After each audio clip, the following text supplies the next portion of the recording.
प्रधानमंत्री विकसित भारत रोजगार योजना के तहत उत्तर प्रदेश में अब तक 65% प्रतिष्ठानों का पंजीकरण हुआ है, लेकिन 16,000 से ज्यादा संस्थान अभी भी बाहर हैं। मुख्य सचिव SP गोयल ने समीक्षा बैठक में पंजीकरण तेज करने के निर्देश दिए हैं। योजना के तहत 3 लाख नए सदस्य जुड़े और 9 लाख पुराने सदस्य फिर से सक्रिय हुए हैं। आगरा सबसे आगे है, जबकि नोएडा, गाजियाबाद और वाराणसी में काम धीमा है। सरकार अब लंबित मामलों को जल्द निपटाने पर जोर दे रही है। योगी आदित्यनाथ से कनाडा के उच्चायुक्त क्रिस्टोफर कॉटर ने मुलाकात कर उत्तर प्रदेश में निवेश और तकनीकी सहयोग बढ़ाने पर सहमति जताई है। बैठक में green energy, artificial intelligence, LNG, LPG और क्रिटिकल मिनरल्स जैसे क्षेत्रों में साझेदारी पर चर्चा हुई। मुख्यमंत्री ने राज्य के निवेश अनुकूल माहौल और औद्योगिक विकास का उल्लेख करते हुए कनाडाई कंपनियों को आमंत्रित किया है। दोनों पक्षों ने कौशल विकास, शिक्षा और नवाचार में सहयोग बढ़ाने पर भी जोर दिया है, जिससे प्रदेश में रोजगार और निवेश के नए अवसर बनने की उम्मीद है। उत्तर प्रदेश में स्वयं सहायता समूह से जुड़ी महिलाओं के लिए बड़ी पहल की जा रही है। उत्तर प्रदेश में स्वयं सहायता समूह से जुड़ी महिलाओं के लिए बड़ी पहल की जा रही है। उप मुख्यमंत्री केशव प्रसाद मौर्य ने खाद्य प्रसंस्करण विभाग को निर्देश दिए हैं कि महिलाओं को फूड प्रोसेसिंग यूनिट लगाने के लिए प्रेरित किया जाए। इसके लिए एक मानक संचालन प्रक्रिया, SOP और प्रशिक्षण कैलेंडर तैयार किया जाएगा।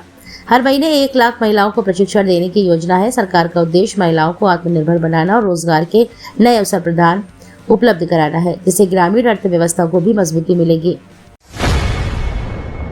इलाहाबाद हाई कोर्ट में प्राइवेट सेक्रेटरी ग्रेड 1 के 195 पदों पर भर्ती निकली है। आवेदन प्रक्रिया 12 मार्च 2026 से शुरू हो चुकी है और इच्छुक उम्मीदवार 1 अप्रैल 2026 तक ऑनलाइन आवेदन कर सकते हैं।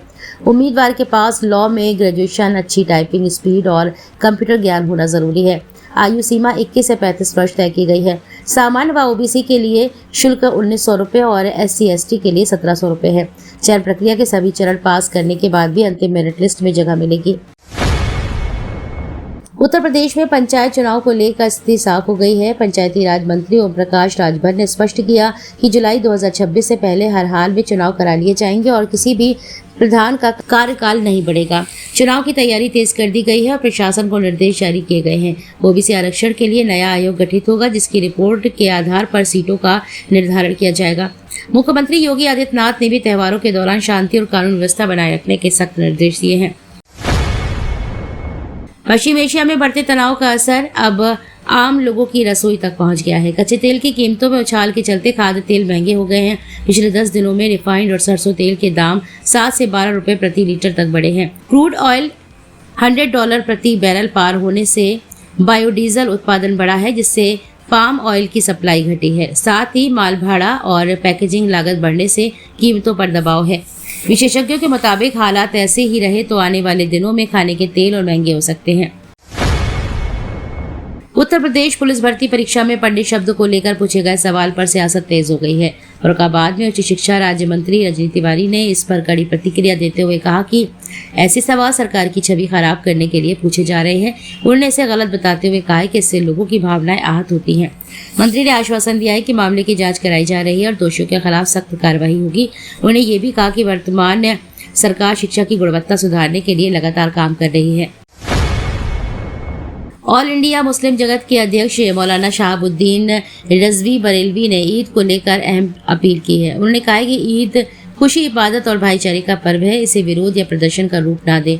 उन्हें काले कपड़े पहनने या काली पट्टी बांधने से बचाने की सलाह दी है और कहा है कि त्योहार की पवित्रता बनाए रखना जरूरी है। मौलाना ने सियासत से दूर रहने और किसी के बहकावे में न आने की भी अपील की है। साथ ही उन्होंने कहा है कि ईद की नमाज सड़कों पर ना पढ़े, बल्कि मस्जिदों में अलग अलग जमात के जरिए व्यवस्था बनाए रखें। उत्तर प्रदेश में कक्षा 7 के संस्कृत पेपर में पंडित शब्द के प्रयोग को लेकर विवाद खड़ा हो गया है। आगरा में आयोजित परीक्षा के प्रश्न पत्र में यह शब्द शामिल होने पर, जबकि पाठ में इसका उल्लेख नहीं था, मामला तूल पकड़ गया। इस पर राज्य शैक्षिक अनुसंधान एवं प्रशिक्षण संस्थान SCERT डाइट प्राचार्य से जवाब तलब करते हुए पेपर बनाने वाले प्रवक्ता से स्पष्टीकरण मांगा है। उधर सपा प्रमुख अखिलेश यादव ने इसे समाज विशेष का अपमान बताते हुए सरकार पर निशाना साधा है। वाराणसी में गंगा पर इफ्तार पार्टी विवाद के बीच शंकराचार्य स्वामी अभिमुक्तेश्वरानंद सरस्वती ने तीखी प्रतिक्रिया दी है।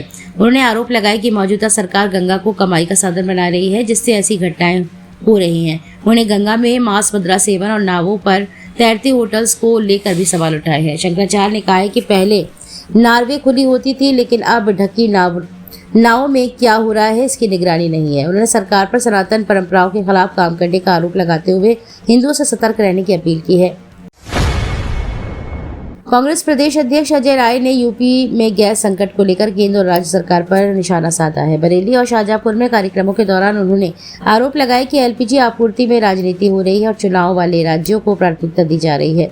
उन्होंने कहा है कि लोगों को सिलेंडर के लिए लंबा इंतजार करना पड़ रहा है, जिससे आम जनता परेशान है। साथ ही बेरोजगारी, महंगाई और कानून व्यवस्था के मुद्दे पर भी सरकार को घेरा और कहा कि जनता बदलाव चाहती है। उत्तर प्रदेश में 2027 चुनाव से पहले संजय निषाद ने आरक्षण मुद्दे पर सपा कांग्रेस पर निशाना साधा।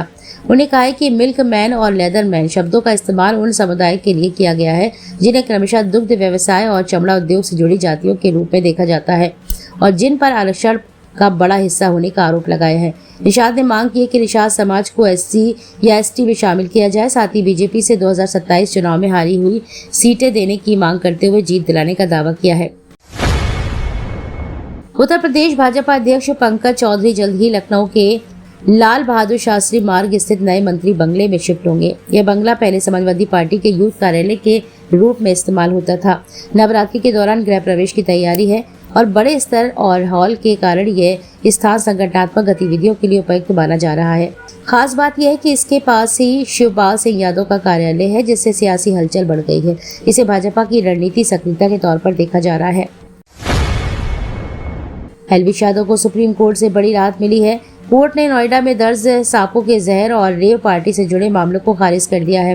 न्यायालय ने कहा है कि वन्य जीव संरक्षण कानून के तहत शिकायत सही प्रक्रिया से दर्ज नहीं की गई थी, इसलिए मामला टिकाऊ नहीं है। साथ ही एनडीपीएस एक्ट की धाराएं भी लागू नहीं मानी गई हैं। हालांकि कोर्ट ने एलवीश यादव को चेतावनी दी कि बेजुबान जानवरों के साथ इस तरह का व्यवहार समाज में गलत संदेश देता है और सार्वजनिक जिम्मेदारी का पालन करना जरूरी है। 20 मार्च 2026 को उत्तर प्रदेश में मौसम सामान्य से गर्म रहने का अनुमान है। दिन में तेज धूप के चलते तापमान 30 से 34 डिग्री सेल्सियस तक पहुंच सकता है, जबकि सुबह और शाम हल्की ठंडक महसूस होगी। पश्चिमी यूपी के प्रमुख शहरों जैसे मेरठ, नोएडा और गाजियाबाद में आसमान साफ रहेगा। कुछ इलाकों में हल्की धूल भरी हवाएं चल सकती हैं, जिससे गर्मी का असर बढ़ेगा और यहाँ अधिकतम तापमान 32 से 35 डिग्री तक दर्ज किया जा सकता है। बारिश की फिलहाल कोई संभावना नहीं है। मौसम विभाग के अनुसार आने वाले दिनों में गर्मी और बढ़ने के आसार है। तो ये थी आज की 15 फटाफट खबरें। अगर आपको वीडियो पसंद आया तो वीडियो को लाइक, शेयर व कमेंट जरूर करें। धन्यवाद।